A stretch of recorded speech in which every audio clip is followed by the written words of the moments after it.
¿Qué tal? Estamos aquí apalabrados como casi todos los jueves para hablar de literatura y otras oralidades.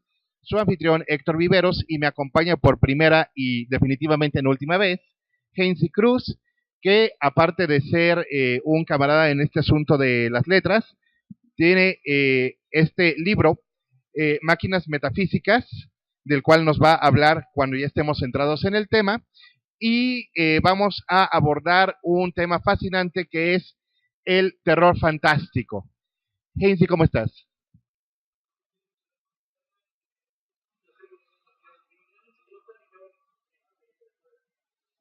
¿Está bien su micrófono? ¿Está perdido? Ah, Ok. perfecto.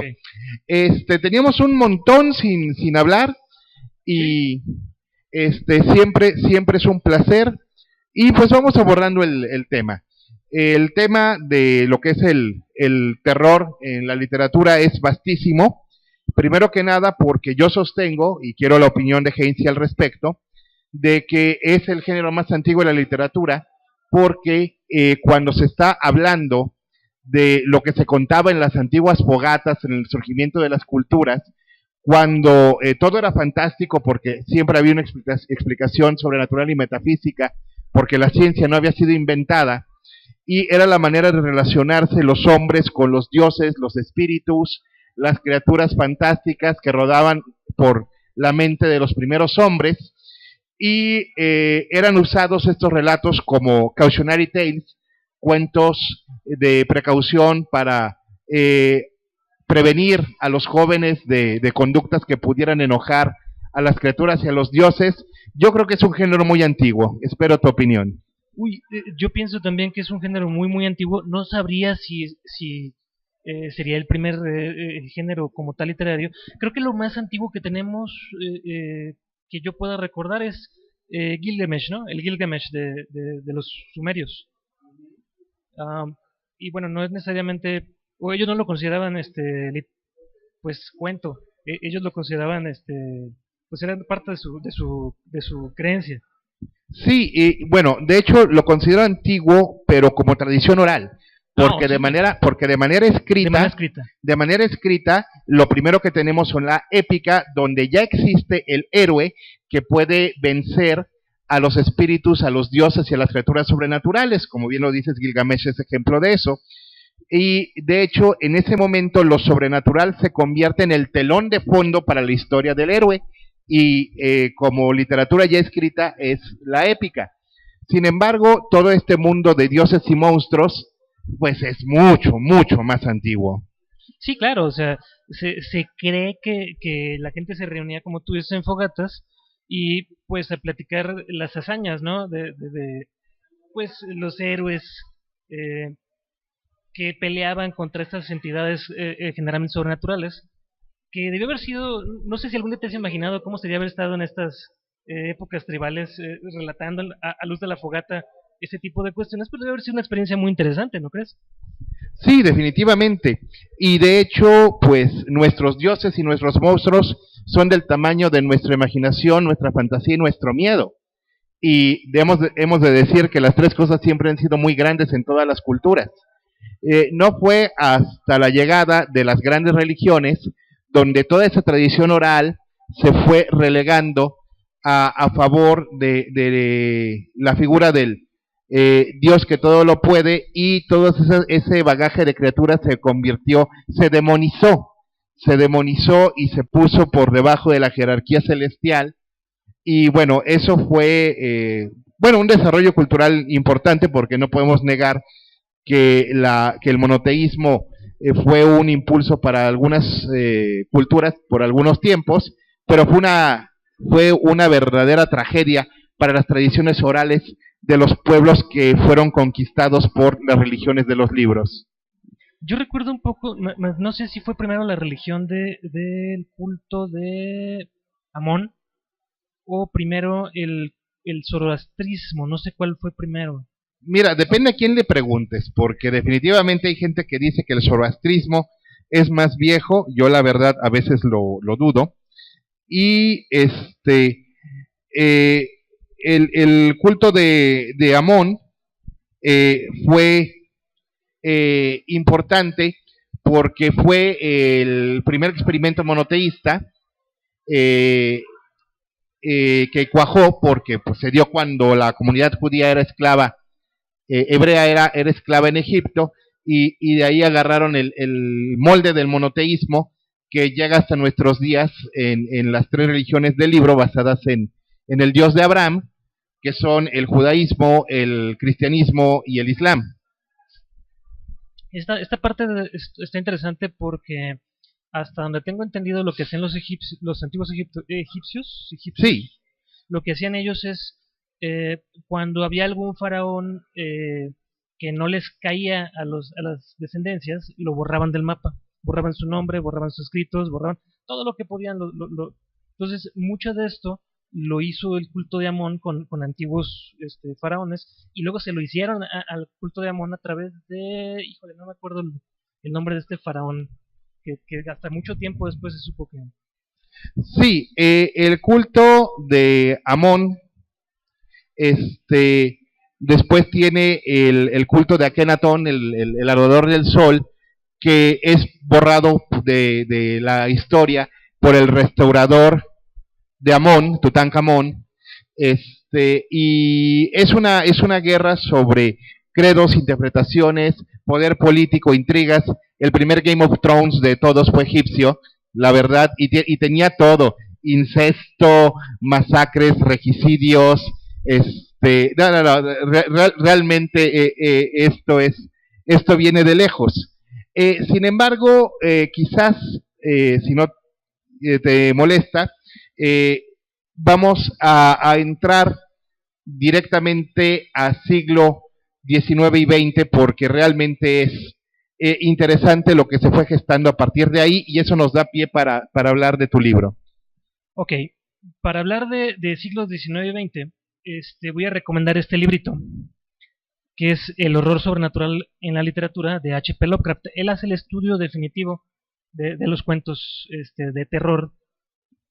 Y bueno, básicamente este libro es una serie de recomendaciones de muchos cuentos olvidados, de la época victoriana, de un poquito antes.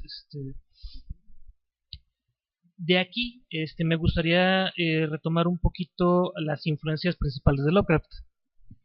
Donde podemos contar a Arthur Machen. Arthur Machen, exactamente, que tenía bueno, un montón de historias muy, muy, muy buenas. Luego tenemos a William Hope Hodgson.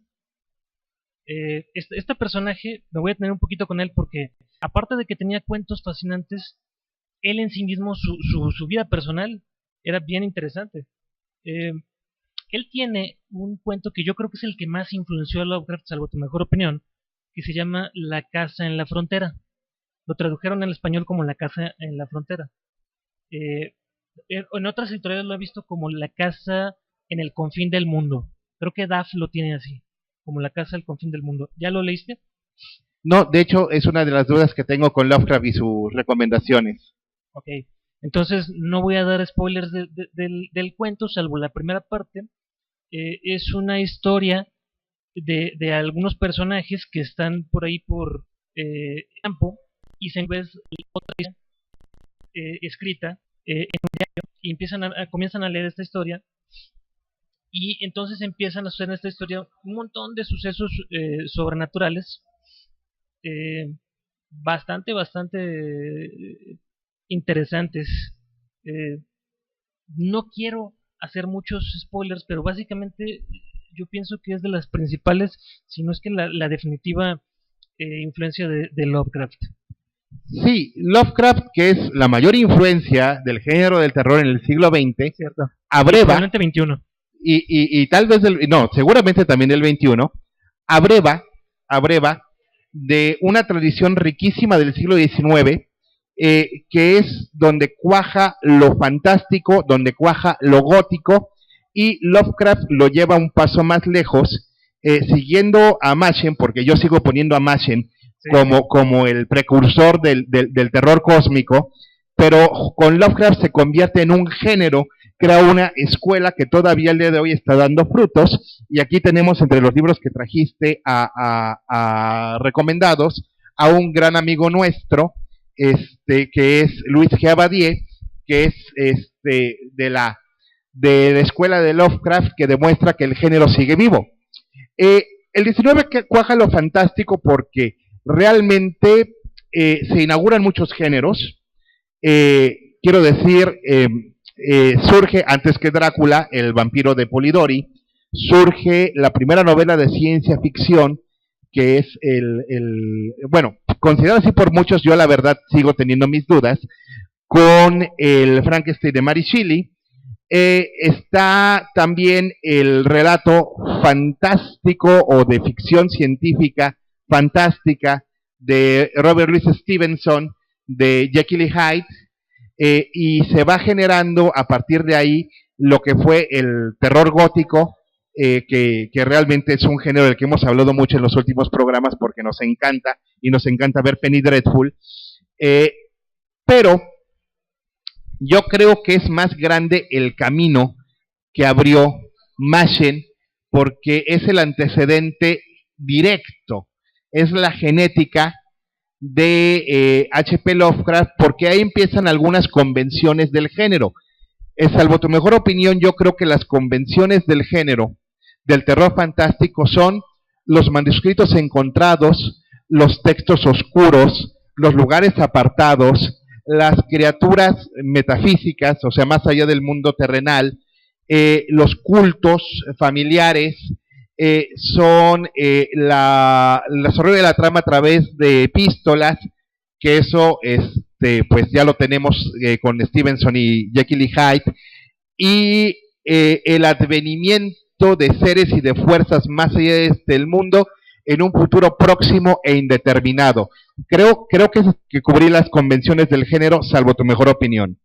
Ok, si Machen fuera como el papá de Lovecraft, entonces tenemos que hablar de Edgar Allan Poe como el abuelo. No, definitivamente. Y de hecho hace 3 programas estuvimos hablando de la literatura norteamericana del siglo XIX, donde obviamente Poe fue el tema principal. Pero hablemos de esa genética antes de caer en Lovecraft. Háblame de, según tú, cómo podríamos reconstruir el peregrinar de esta idea que se convierte en el terror fantástico. De hecho, antes de entrar a eso, sí me gustaría, hay muchas personas que no saben, Edgar Allan Poe tiene por ahí una novela corta que se llama Los viajes de Arthur Gordon Pym. Ajá. Y Lovecraft, siendo pues muy fan de Edgar Allan Poe, hace una continuación en Las montañas de la locura. Así es. Es básicamente la continuación de todo aquello que aconteció. Entonces, Lovecraft, pues ya tenía y ya estaba adentrado en esta época de Las montañas de la locura, en esos lugares apartados, en estos escritos extraños, en estos libros que pueden hacer invocaciones raras. Yo pienso que el camino de Lovecraft en mucho ya estaba trazado, ya lo tenía trazado. Salvo lo que tú opines. No, definitivamente es que Lovecraft convierte lo que era una excentricidad en un género propio, y es parte del fundador de la literatura pulp de terror y de fantasía, como después es la saga de Conan y muchos seguidores del pulp más, lo convierte en un género. Esa es la gracia de Lovecraft. Digo, no quiero restarle mérito en mis escritores favoritos. Realmente, si quieren tener pesadillas, léanse El color que cayó del cielo. Si quieren sentirse intranquilos una noche, si están estreñidos, si quieren que se les suelte el estómago, léanse el horror de Dunwich. No quiero restarle mérito, simplemente quiero decir que no surge de la nada. No. Es una tradición corta, pero viene de una tradición. De hecho, siendo pues profundizando un poquito en Lovecraft, él tenía su círculo de amigos con los cuales compartía muchas cartas, y entre los cuales compartían también mitos. Es decir, trataron de hacer en su época una mitología en común a través de ese círculo. Sí, y de hecho ahí también entra Ambrose Bierce, por ejemplo. Eh, de hecho, precisamente El creador de Conan. y el creador de Conan, eran amigos. Edgar, ¿qué se llamaba? Él se llamaba Howard. Howard, cierto, Howard. Este, y de hecho, en esta correspondencia, que yo creo que muchas de las novelas del canon del pulp se formaron con colaboraciones epistolares, donde eran casi novelas a cuatro manos, que uno le lanzaba la pelota, pum, si te relato esto en una carta, ¿qué me contestas tú? Es una teoría no confirmada, pero me gustaría que fuera verdad. Eh, en esta mitología en común van surgiendo nombres, lugares, libros. De hecho, ahí está el habitante de Carcosa, que llega a incorporarse a la mitología de Lovecraft, a pesar de que era de Bierce.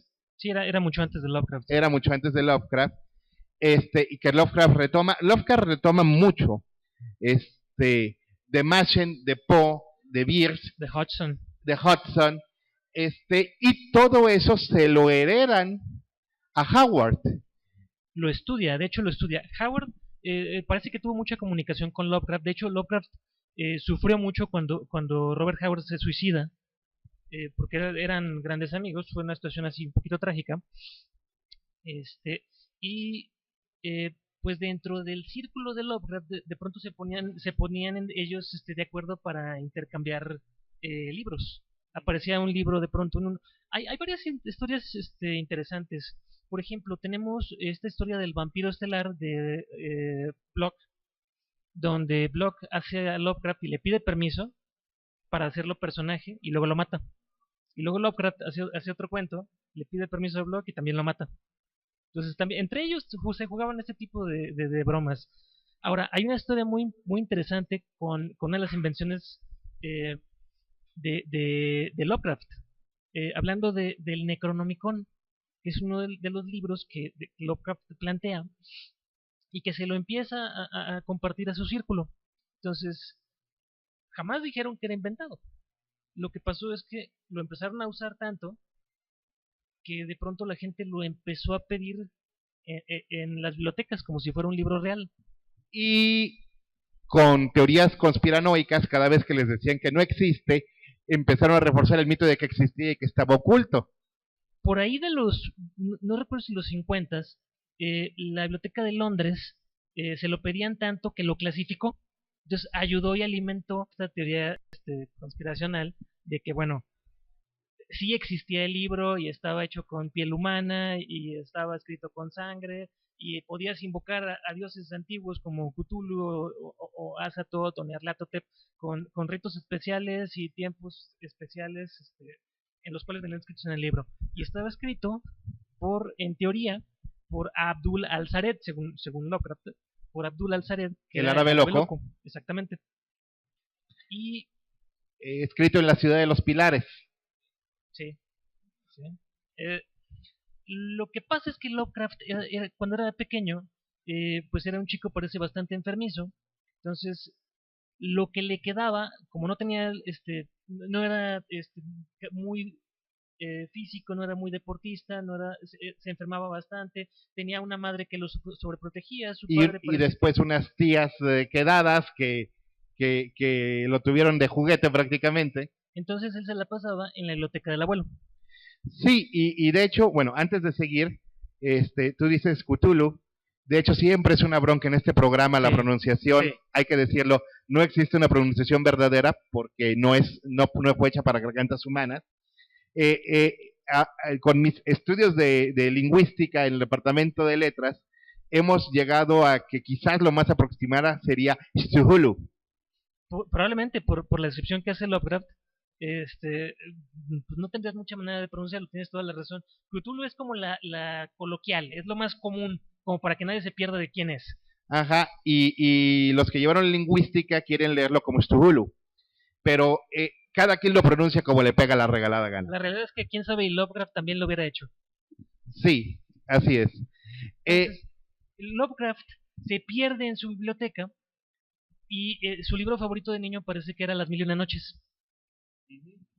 que yo puedo rastrear elementos de las mil y una noches en los mitos de Cthulhu o Cthulhu, porque, bueno, está la ascendencia árabe del libro prohibido, está la creencia en libros sobrenaturales, está la creencia en razas antiguas que puede extraerse de los djinn, de la tradición arábica preislámica, puede rastrearse también ahí el acceso a dimensiones superiores.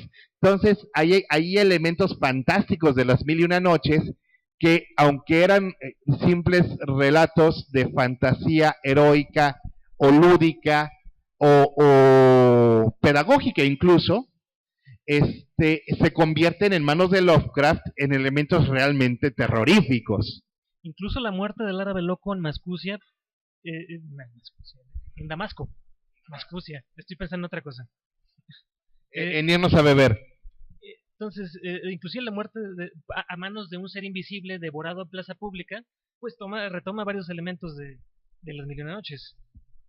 Sí, y entonces Lovecraft con la biblioteca del abuelo, con las mil y una noches, con Machen, con Poe, con todo lo que va brevando, construye un universo propio que después se va distribuyendo y compartiendo con su círculo de amigos, y luego los amigos de los amigos, y luego los admiradores de los amigos y de él y de los amigos de los amigos, llegando a formar un conglomerado bastante grande que crean el género del terror fantástico, del cual todos los escritores de terror han tomado y han querido ser parte. Yo digo que la entrada de Stephen King al círculo no se da hasta después de tener más de 30, llegando a 40 años de carrera, con Revival. Ahí está The Fog, La Niebla. Ah, la niebla, tienes toda la razón. La niebla es el antecedente, sí. Es Lovecraftiana totalmente. Sí, completamente Lovecraft. Y hay que traer la colación porque después de la última película que salió hace que 8 años, como poquito más, ¿sí? Poquito más, ahora basada en la novela y en esa película viene una adaptación a serie, y la verdad les deseo felices pesadillas con ella. La película de La Niebla es una película Lovecraftiana donde Stephen King dice: sí, señor Lovecraft, usted es mi papá, yo hago lo que usted diga. Y entonces escribe La Niebla. La película es una muy buena adaptación, tiene un final maravilloso. Yo les diría, por favor, vean el final extendido. El final extendido es mucho mejor. Y vamos a esperar esta nueva adaptación, esperando que sea buena. Sí. Promete. Promete. Porque hay que tenerle respeto a los clásicos, y hay clásicos momentáneos, hay clásicos instantáneos, libros que en cuanto se publican se convierten en un clásico. Ahora, hay cosas que no se tocan. Por ejemplo, ¿te gustó la película del Resplandor de Kubrick? De hecho, me gustaba hasta que leí la novela. Ok, Stephen King pensó lo mismo, y entonces hizo la serie basada en la novela. ¿Ya viste la serie? Todavía no, la debo mucho, tengo que verla. No te entristezcas, ¿no? Si puedes evitarla. ¿En serio? ¿Está mala?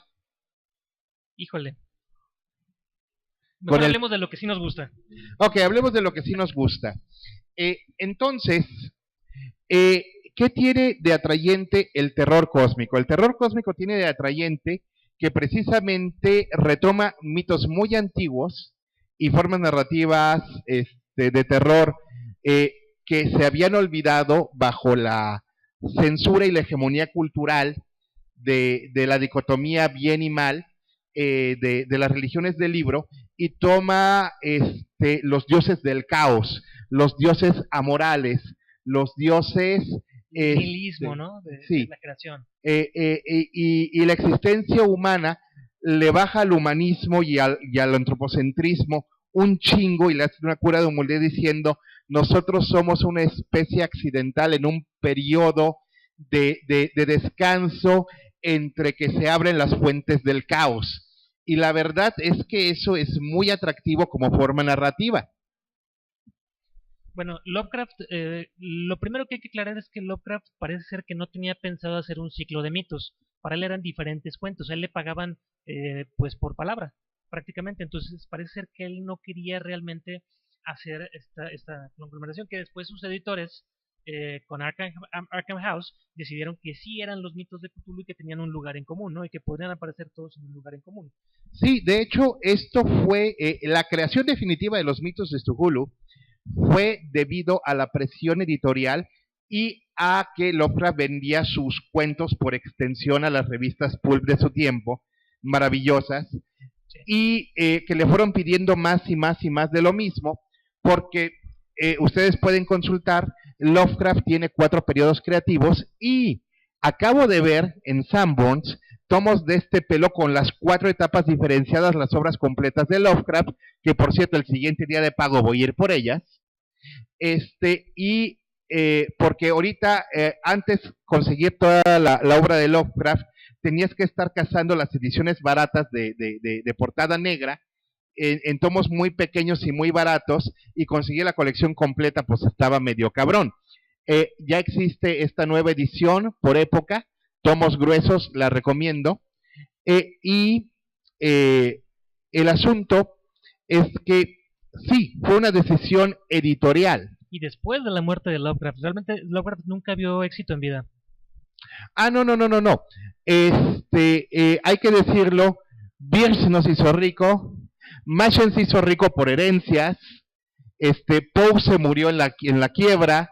Y la historia de Hodgson, por ejemplo, él se fue, después de escribir pues varios cuentos, publicó, se le ocurrió irse a la Primera Guerra Mundial. Y como era muy valiente, iba al frente. Y todo parece indicar que lo mató una bala de cañón y no quedó nada para el entierro. Ouch. Bien. Entonces, Lovecraft es redescubierto y revalorado años después de su muerte. De hecho, creo que empezó el descubrimiento, tú lo sabes mejor que yo, de Lovecraft posterior a la Segunda Guerra Mundial. Había un espacio que se abrió para escritores medio olvidados, medio rescatados por la generación Beat, y después fue inspiración del terror y la fantasía en los seriales televisivos de los años 60 y 70. Hay que decir que La Dimensión Desconocida, El Límite Exterior, les encantaba leer a Lovecraft. Les encantaba releer y reinterpretar. Rod Serling era gran fanático de Lovecraft.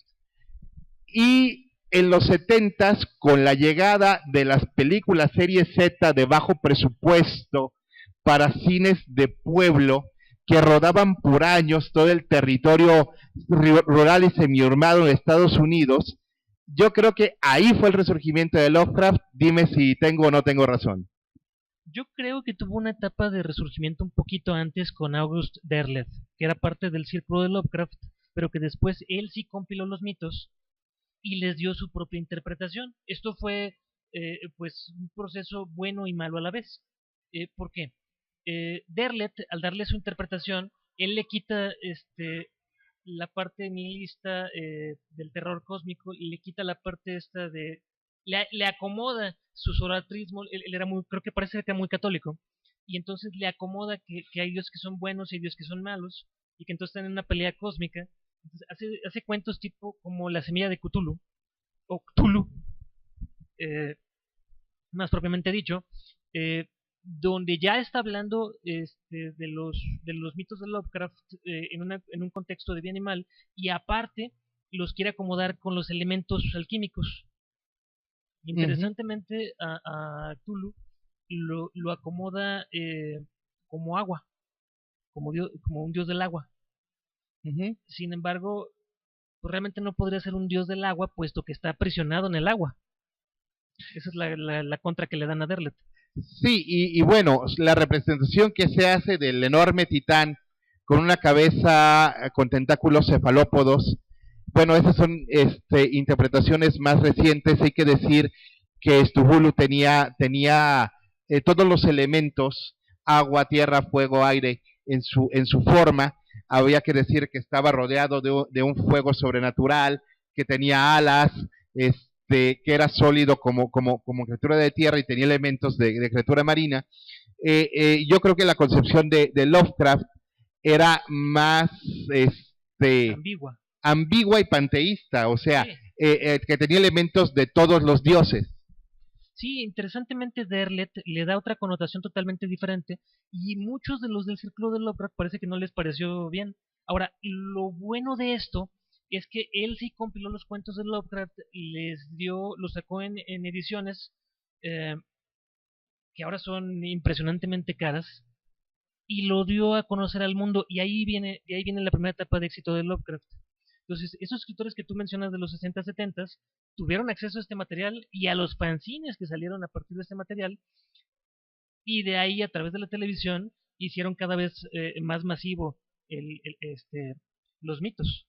Sí, y de hecho los fanzines, o sea, revistas, magazines hechas por fanzine, se convirtieron en los 70s conforme esta generación de escritores aficionados se profesionalizó, se convirtieron en procines, revistas independientes hechas al margen de políticas editoriales por profesionales de la literatura, que en los 70s fueron lo mejor de lo mejor, y esto dio lugar al boom de los 80s, porque en los 80s esto desembocó en la creación del terror fantástico duro y macabro de los 80s, de donde viene precisamente Stephen King, junto con Clive Barker. Ajá. Y ahí se da la continuidad de la obra de Lovecraft, que es fanzines en los 60s, procines en los 70s, y el boom del terror duro, sobrenatural, inclemente, despiadado, el creador de las mejores pesadillas. Ahí viene el remake de eso, de los años 80. ¿Vamos bien en la continuidad? Hasta ahorita parece que sí. Hay varios escritores que de pronto parecía que no estaban influenciados por Lovecraft y luego resulta ser que siempre sí, como Poppy Sebright, por ejemplo. Lost Souls, traducido por Editorial Roca en los años 80 como La música de los vampiros, que es un libro imprescindible. Existe un archivo con el contenido del libro disponible en internet. Está horrible porque como que el reconocedor óptico de caracteres era muy primitivo y te pega palabras y te cambia letras.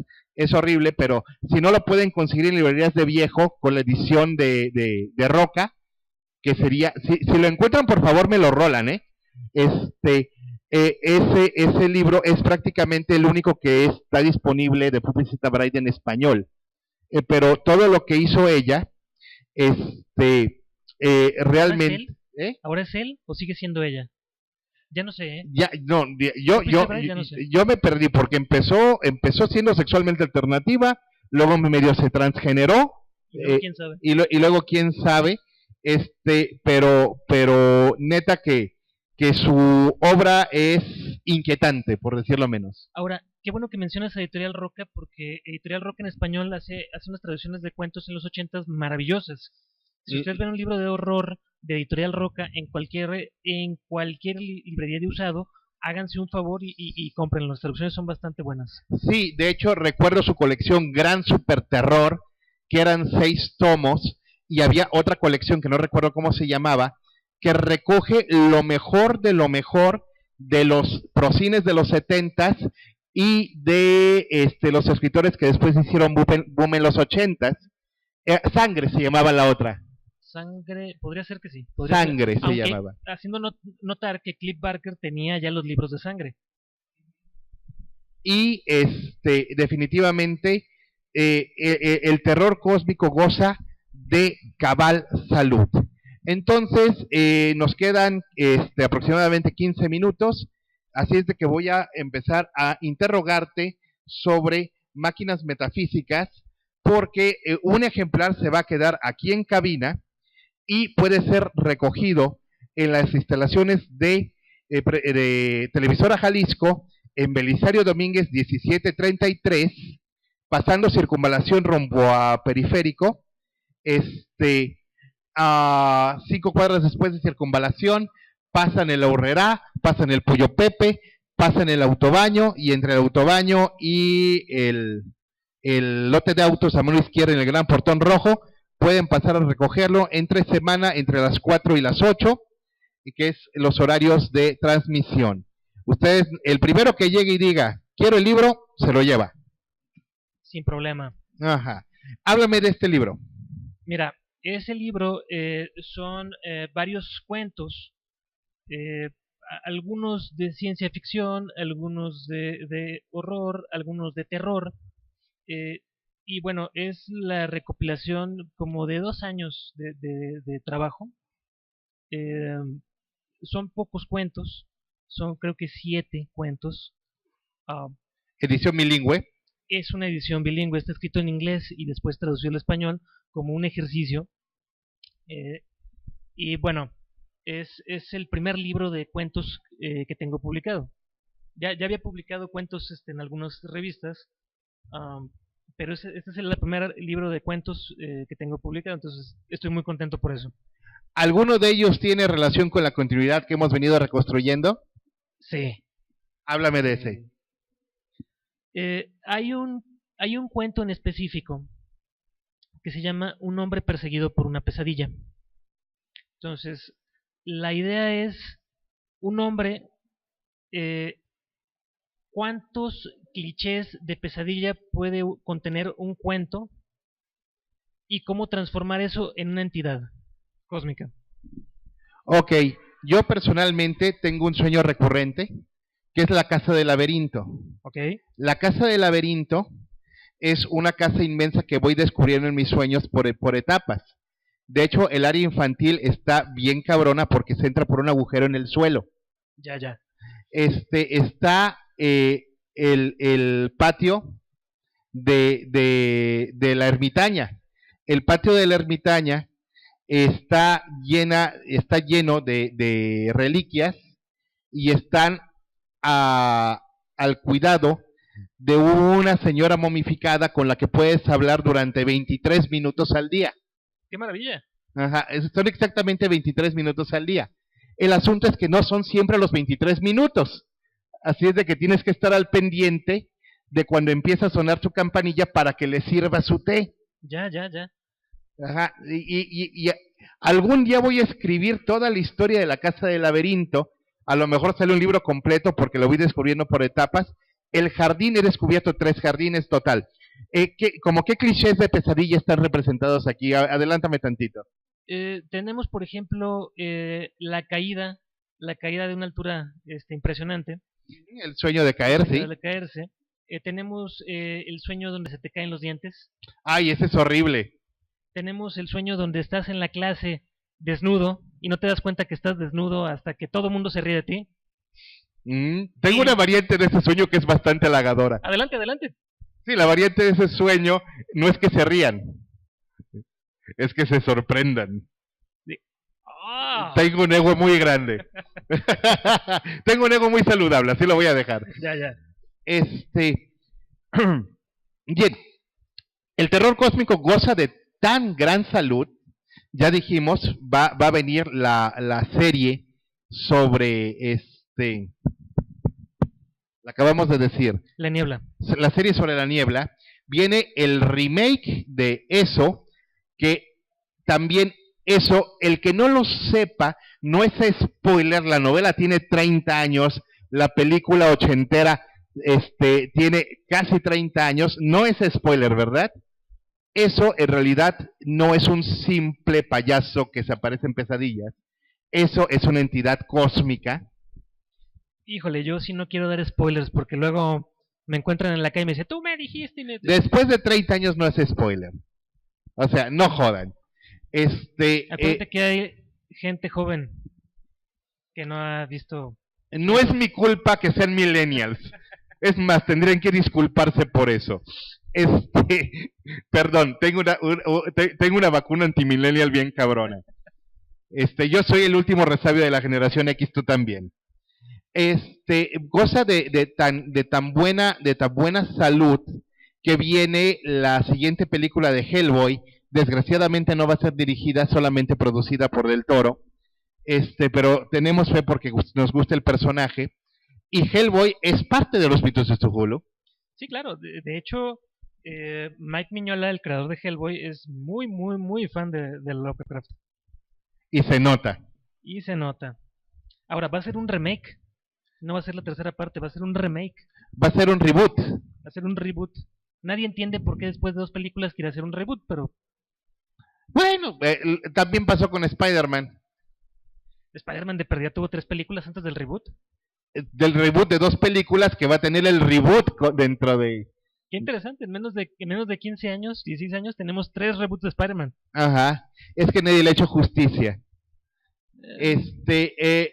Hay que recordar el maravilloso capítulo de los cazafantasmas, la serie de animación ochentera, donde ven el Necronomicon y encierran a Cthulhu. De hecho, se llama La llamada por cobrar de Cthulhu. Exacto. Si pueden conseguirse ese capítulo. Está en YouTube. Está en YouTube. Ah, chingón. Ya chingamos. Y de hecho, Netflix los acaban de subir también. Ah, qué perro. Todo esto que, como dijimos, Lovecraft refinó y convirtió en un género que viene de los inicios del terror gótico, de los inicios del terror cósmico con Machen, que él convierte en un género, se convierte en una fuerza que es curioso que a pesar de que ha tenido grandes éxitos comerciales, como género sigue siendo un género de culto. Es verdad. Y es un género de culto porque a pesar de que ha tenido productos masivos como Hellboy, quienes realmente se clavan en la textura de leer los textos originales, somos un público muy pequeño. De hecho, yo te diría que poco a poco aumenta, poco a poco va aumentando esto. Y sobre todo, lo que me hace muy interesante es de que, siendo un público relativamente pequeño en los 90, de pronto hubo un boom de los mitos, porque todo el mundo quería escribir acerca de los mitos. Entonces, en diferentes partes del mundo existen también entidades relacionadas ahora dentro de la literatura con los mitos de Lovecraft. Y por ejemplo, por eso me traje el libro de Luis Cavadier, que es un magnífico escritor de aquí de la ciudad. Un saludo a Luis, gran amigo. Y en sus libros, aparte de que en todos sus libros que yo he leído, no he leído todos, en muchos de sus libros tiene un gran aprecio por la obra de Lovecraft. Él tiene varios libros acerca del Necronomicon como tal, en estudios de qué ha pasado con el Necronomicon desde que fue inventado hasta que alguien se lo adjudicó como una obra real, hasta que alguien dijo haber sido canalizado. Y bueno, ahora tenemos no sé cuántos Necronomicones que todos dicen ser los reales, ¿eh? Yo me quedé en el 21. Y yo me quedé en el 21 porque Luis había conseguido 17. Sí, no. Hay algunos que pretenden ser el verdadero Necronomicon, hay otros que son una reconstrucción, que admiten que es una reconstrucción a partir de la obra de Lovecraft de lo que pudiera contener el Necronomicon. Hay otros que son completamente apócrifos y orgullosos de ser apócrifos. Hay otros que solamente toman el nombre como un libro de ilustraciones de H.G. Giger, con interpretaciones de cómo serían las criaturas descritas en la obra de Lovecraft. Y hay otros que no sé qué de dónde chingados salieron. Pero yo me quedé en 21. Hay algunos italianos bien raros que de pronto nadie sabe de dónde, ni por qué, ni cuándo. Nomás sabes que son antiguos y ahí están escritos. Posiblemente hayan sido obras que quisieron seguir la moda del terror cósmico, que hayan sido escritos con la intención de ser continuaciones de la obra de Lovecraft o de Machen, que se quedaron sin título y que después algún editor dijo, pues este material tiene que ver, no está registrado o no ha sido difundido masivamente, le voy a poner Necronomicon. Yo quiero pensar que sucedió así. Yo quiero hacer una mención de 2 Necronomicones en específico. Está el Necronomicon de Simon. A ver, dime del de Simon. La obra esta de los 70s, que es una obra esotérica, que habla bueno, en realidad parece que este autor Simon recopila invocaciones, parece ser, o él comenta que son reales, a dioses antiguos de Mesopotamia, Babilonia, con sellos y con magia, y mucha gente lo practica como magia real, este Necronomicon de Simon. Fíjate que hay una cosa curiosa, uno escribe sistemas mágicos como literatura y después se encuentra gente que lo usa. Que lo practica, sí. Yo tengo en una serie de narraciones una referencia a un libro que no existe. Sí, sí, lo sé, se lo copié a Lovecraft, soy consciente de eso, que se llama el verdadero manual de hechicería.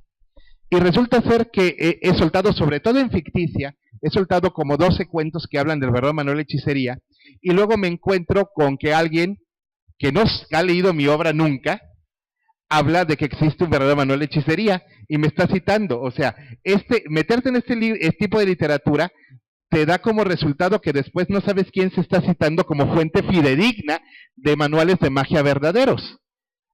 Aparte, te estoy invitando también, en unas 2 o 3 semanas, va a ser la presentación de mi novela Ilamiram, que contiene 34 narraciones sobre palabras mágicas que yo me inventé completamente de cabo a rabo, y no me extrañará que en 14, 15, 20 años alguien esté usando estas palabras para un rito real. A lo mejor quieren invocar algún primordial a través de tu libro, ¿no? Sí, o sea, todo esto es tan raro. De hecho, a Luis le ha pasado.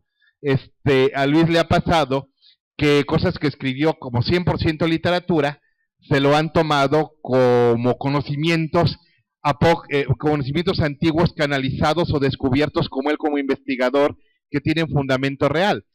Seguramente a Luis le pasa más que a ti y a mí. De hecho, yo he usado la Universidad Valencia de Montecruz. De hecho, yo estoy graduado de ella, según Facebook. Sí, sí. Y bueno, definitivamente los mitos jaliscienses se han poco a poco ido integrando a través de esta universidad. En la Universidad Valencia, que no existe, en el pueblo de Montecruz, que no existe, que fue propuesta por Luis Cavadier por primera vez en cuál de sus novelas. No recuerdo en cuál. No fue en El Grito de la Máscara, ¿verdad? No recuerdo, la realidad es que no recuerdo. No recuerdo en cuál. Y después Luis nos hizo la invitación a través de Facebook de decir que somos egresados junto con él de esa universidad, y se va reforzando por gente que no tiene la paciencia de tomarse 5 minutos de abrir la página del INEGI y buscar Montecruz entre los municipios de Jalisco. Ahora, si alguien del público está interesado en crear la página .edu de la Universidad Valencia de Montecruz, adelante. Parece ser que tiene mucho contacto esta universidad con el Instituto Arkham. De la Universidad de Miskatonic. De la Universidad de Miskatonic, sí. Ajá, que, spoiler, tampoco existe. Estimado Floor Manager, ¿cuánto tiempo tenemos? El Floor Manager dice que tenemos 5 minutos. Ok, para aportar a este tema e introducir al público joven millennial a estos mitos, ¿qué tiene que saber para empezar a buscar? Bueno, antes de contestar tu pregunta, quiero retomar el segundo Necronomicon que quedé de mencionar y nunca mencioné. Ajá. Y es una recomendación. Ahí está el Necronomicon de Simon. El Necronomicon de Simon agarra la idea del Necronomicon original y recrea algunas historias, también con un contexto mágico, pero es realmente bueno. Es una recomendación, el Necronomicon de Simon. Después, obviamente, de haber leído a Lovecraft. Si ustedes leen el Necronomicon de Simon y no han leído a Lovecraft, es probable que muchas cosas no les hagan sentido. Si ya tomaron la obra de Lovecraft, por lo menos lo esencial de Lovecraft, es decir, el color que cayó del cielo, el horror de Dunwich, lo que estuvimos platicando, y después agarran el Necronomicon de Simon, se van a llevar una muy agradable sorpresa. ¿Por dónde hay que empezar a leer a Lovecraft? Hijo, es de las preguntas más complicadas porque... yo diría que hay que empezar a leer a Lovecraft por Machen. Yo empezaría con el Gran Dios Pan. Probablemente sí. El Dios Gran Pan, que es buenísima. La gente blanca. La gente blanca es buenísima. La raza blanca o la gente blanca, no sé cómo lo hayan traducido. Es buenísima. Y de ahí, la primera obra de Lovecraft que se me hace muy accesible sería El retrato de Pickman. Se hace muy accesible. La música de Eric San se me hace muy accesible. El que susurra en la oscuridad es accesible.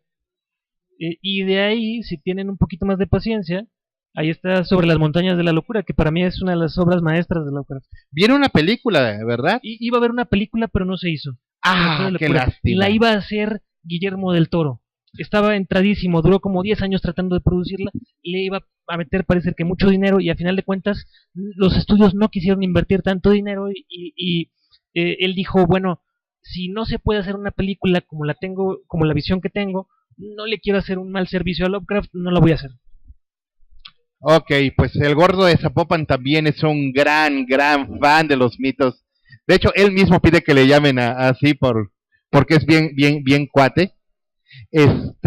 Un saludo, dudo mucho que nos vea a nuestro gran gordo de Zapopan, Guillermo del Toro, diciéndole, échale ganas, yo sé que algún día vas a filmar la película Lovecraftiana con la que todos soñamos. Que te voy a decir, muchas de sus películas tienen muchos elementos Lovecraftianos, entre ellas Pacific Rim, se me hace que tiene varios elementos interesantes. Sí. De hecho, se fue vendida como una película de kaijus, subgénero japonés de monstruos, fue vendida como ciencia ficción, pero la verdad es de que si le quitas los mechas, puede quedar bastante Lovecraftiano. Horror cósmico. Y también quiero decir que hay otra vertiente para agarrar al terror cósmico desde México, que es, aparte de la obra de Louis Cavadier,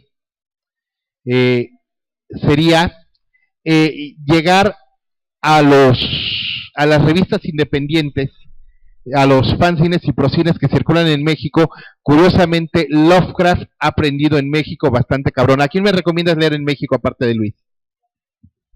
Híjole, en cuestión de Lovecraft, la realidad es que no quisiera que se me olvidara a nadie, pero no puedo recordar en específico a alguien directamente en México. Es más complicado.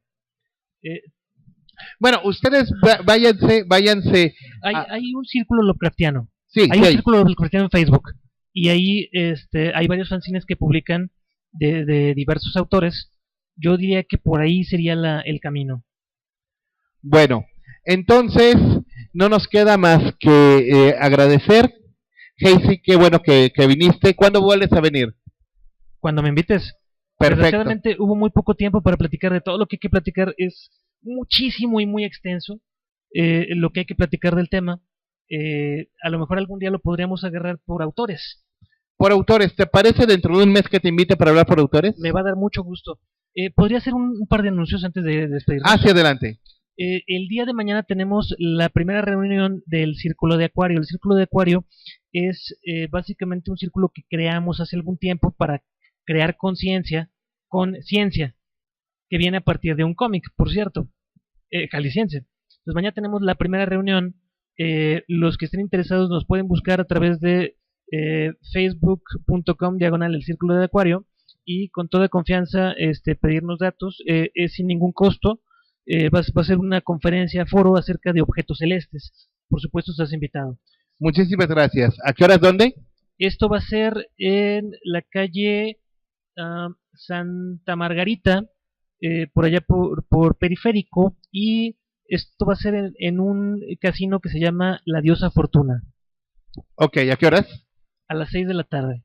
A las 6 de la tarde. No alcanzo a llegar, tengo un acto académico a esa hora. ¿Y el segundo anuncio? El segundo anuncio es que voy a dar un curso de creatividad que comienza el día 22 de junio. Ese curso va a estar siendo impartido los jueves durante un mes. Y bueno, para mayor información tenemos una página que se llama facebook.com/creatividad y artes en movimiento, o un correo electrónico que es creatividad y artes en movimiento @gmail.com. Ahí les damos información del curso de creatividad. Yo lo voy a impartir. Bueno, ya tenemos que irnos. Máquinas Metafísicas se queda un ejemplar aquí. La primera persona que llegue a las instalaciones de Televisora Jalisco de 4 a 8, ¿verdad? De 4 a 8 entre semana. Belisario Domínguez 1733. Es un gran portón rojo. Se despide su anfitrión Héctor Viveros. Gensi Cruz, un placer. Y nos vemos la próxima semana.